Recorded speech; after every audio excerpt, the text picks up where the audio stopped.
Hello everyone, welcome back to my channel. This is Jhansi. So ఈరోజు మన కూరల్లో రారాజైన వంకాయ కూరని చేస్తున్నానండి. బ్రింజల్ స్టఫ్డ్ ఫ్రై అండి. ఇది వంకాయని స్టఫ్ చేసి మన గుత్తొంకాయ కూర ప్రాసెస్లోనే ఉంటుంది, కానీ ఇది గుత్తొంకాయ కాదండి, ఇది ఫ్రై మాత్రమే. సో ఈ కర్రీ ఎలా చేయాలో చూద్దాం.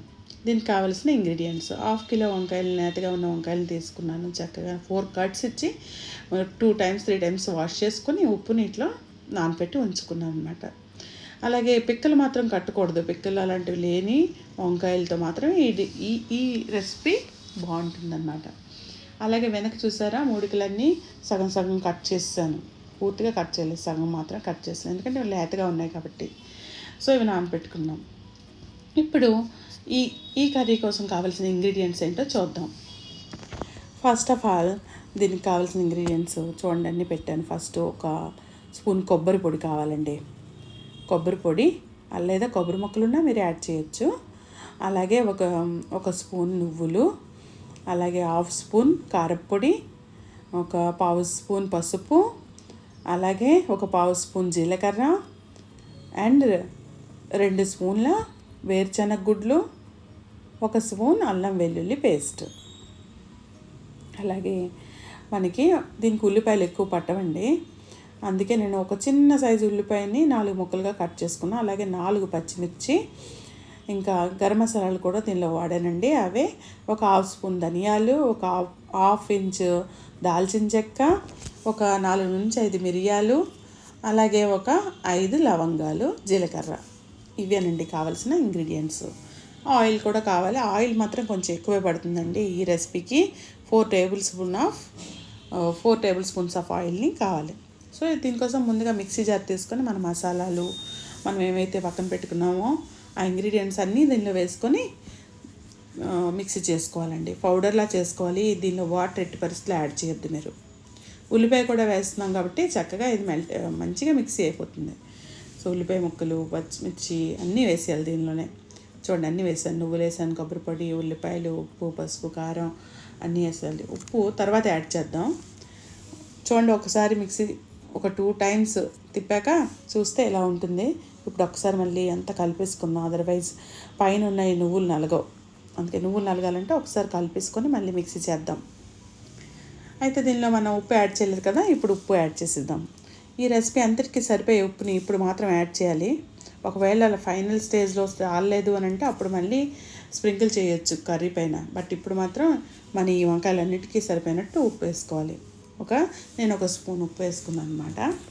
మళ్ళీ మిక్సీ చేసేసుకొని ఆ మిక్సీలో ఉన్న మిక్చర్ అంతటిని కూడా బయటికి తీసేసుకున్నాను. చూడండి, ఇలా ఉండాలండి. అంటే కచ్చాపచ్చగా ఉండాలి, మరీ ఫైన్ అయిపోకూడదు, అలాగే ఎక్కువ పేస్ట్లా కూడా అయిపోకూడదు. దీన్ని అంతటిని ఒక ప్లేట్లో తీసుకొని ఇప్పుడు మన వంకాయల్ని మధ్యలో స్టఫ్ చేద్దాం.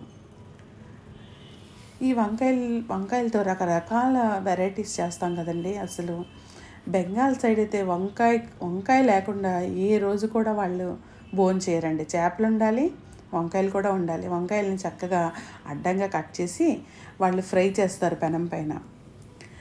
అది వాళ్ళకి కంపల్సరీ ఐటమ్ అనమాట. ఎవ్రీడే తినాలి వాళ్ళు. సో దీనికి రకరకాల పేర్లు ఉంటాయి. ఎగ్ ప్లాంట్ అంటారు, అసలు ఎందుకంటారో ఇప్పటికీ నాకు అర్థం కాదు. ఎగ్ ప్లాంట్ అంటారు, అలాగే బ్రింజల్, 2-3 పేర్లు ఉన్నాయి దీనికి. మరి రుచిలో కూడా అంతే అద్భుతంగా ఉంటుంది. ఈ వంకాయతో ఒక సీక్రెట్ ఇంగ్రీడియంట్ యాడ్ చేయగానే దీని యొక్క రుచి ఎన్హాన్స్ అవుతుందండి. అది కూడా మనం యాడ్ చేయబోతున్నాం. అయితే చూడండి, మన వంకాయల్లో స్టఫింగ్ అంతా పెట్టేసుకొని ఒక 10 నిమిషాలు వీలైతే ఫ్రిడ్జ్లో పెట్టేసుకోండి. నేనైతే ఒక 5 minutes పెట్టాను. ఫ్రిడ్జ్లో పెట్టేసుకుంటే స్టఫింగ్ ఇంకా బాగా దానిలో కుదురుగా ఉంటుందన్నమాట. ఇప్పుడు ఒక 4 టేబుల్ స్పూన్ ఆయిల్ని ఒక ప్యాన్లో తీసుకొని అది వేడెక్కాక మాత్రమే వంకాయలన్నింటినీ ఒకదాని తర్వాత ఒకటి పేర్చుకుంటున్నాను. మొత్తం వంకాయలను ఒకేసారి వేసేయండి. 1/2 కిలో వంకాయలు అని చెప్పాను కదా, మొత్తం ఒకేసారి వేసేయండి. పర్వాలేదు, అన్నీ కాలుతాయి. ఒకవేళ మీ దగ్గర వెడల్పు పెనం ఉంటే కనుక వెడల్పు గిన్నె, దానిలో ఫ్రై చేసుకోండి.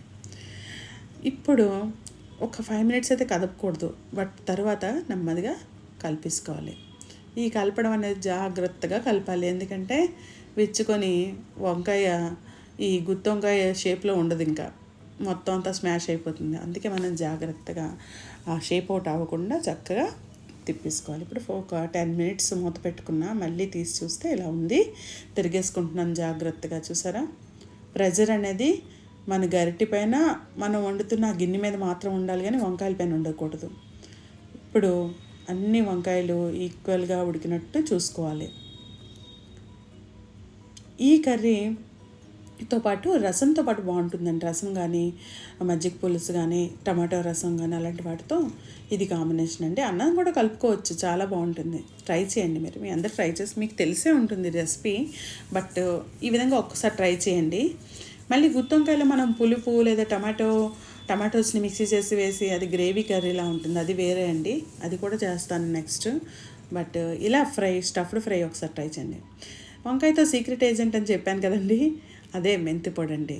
ఒక పావు స్పూన్ మెంతి పొడిని యాడ్ చేశారనుకోండి వంకాయ ఫ్రైస్లో, అద్భుతమైన రుచి వస్తుందండి. చూడండి, ఇది ఒక సీక్రెట్ అనమాట.